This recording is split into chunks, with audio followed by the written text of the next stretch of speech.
Ever wonder what the mice are always squeaking about? I'll let you into their conversation. One day, I was walking by the kitchen when I saw two mice squeaking around under the table in front of their mouse hole. I ran to get the broom and shoo them away, when I slipped and fell to the floor, banging my head on the table, and went unconscious. When I woke up, I heard some people talking.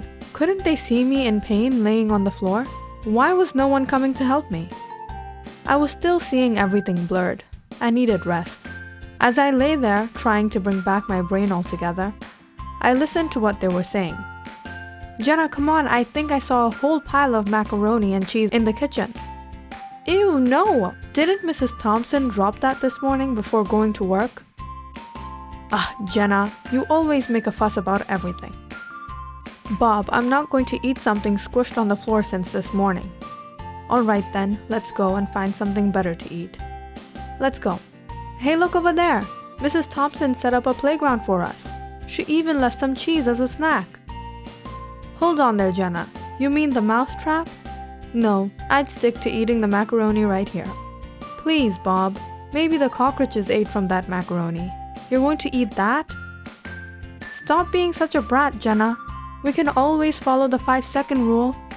"It's been more than 5 seconds, Bob." "You know what? Why don't you go play on Mrs. Thompson's playground?" "Didn't you say that's a trap?" "No, now when I see it, I think you're right." "You're always right. Go bring me back some of that cheese."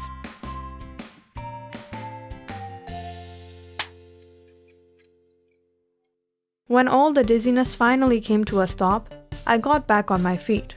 Was I dreaming, or was someone next door talking about eating food off the floor? And that also being a sloppy mess of macaroni. "Mom, who did you say moved in next door last month? These people are crazy weird." "Mom's not home, you weirdo. It's Friday, not Saturday." Harry came out of his room carrying a bag of chips. I went to push him over. "Who did you call a weirdo?" He dodged my hand, but a potato chip tilted out of his bag and fell to the floor. He hurried and picked it up and popped it into his mouth. "Harry, you're so disgusting." "What? There's the 5-second rule." Have you heard of that before? The 5-second rule?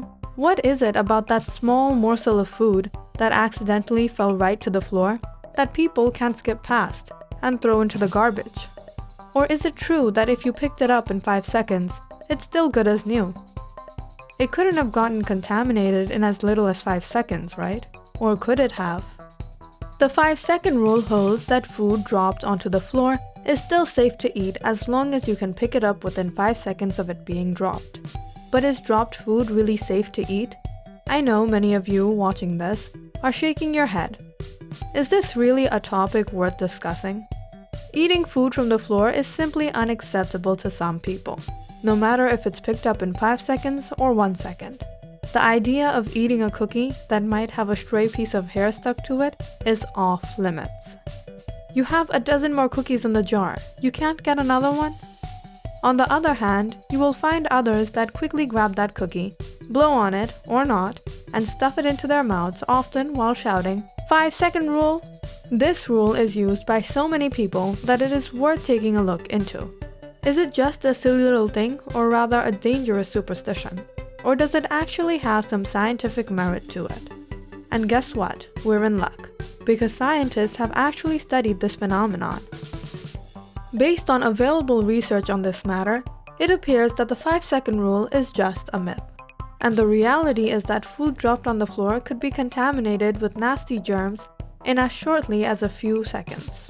The longer it's lying there, the more germs it will likely attract.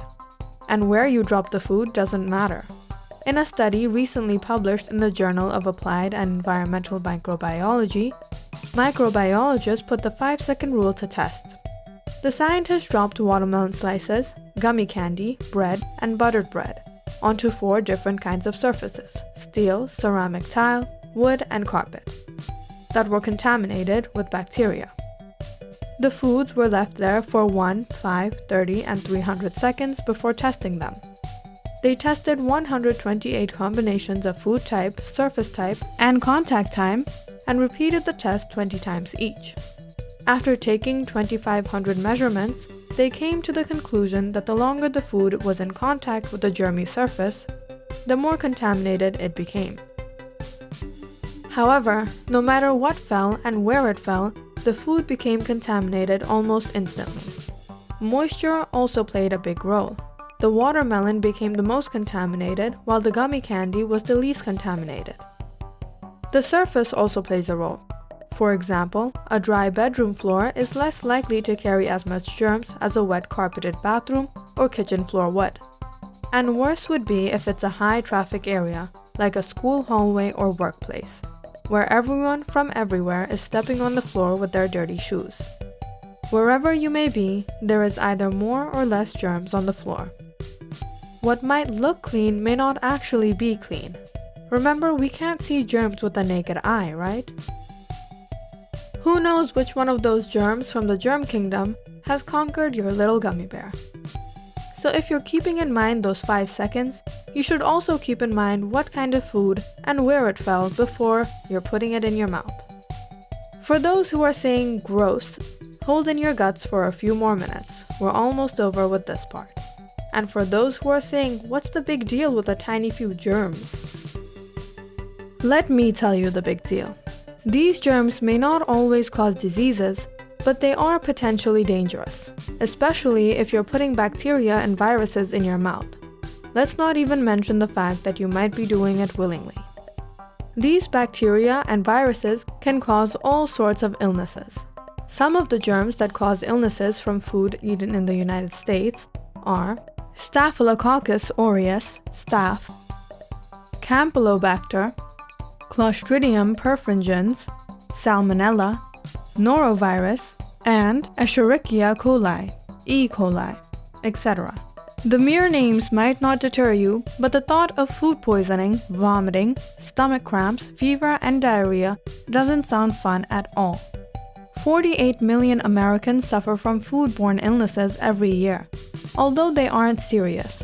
According to the website of CDC, National Center for Infectious Diseases, of those 48 million, 128,000 are hospitalized and 3,000 die. Most of these deaths occur among small children, the elderly, and people with weakened immune systems.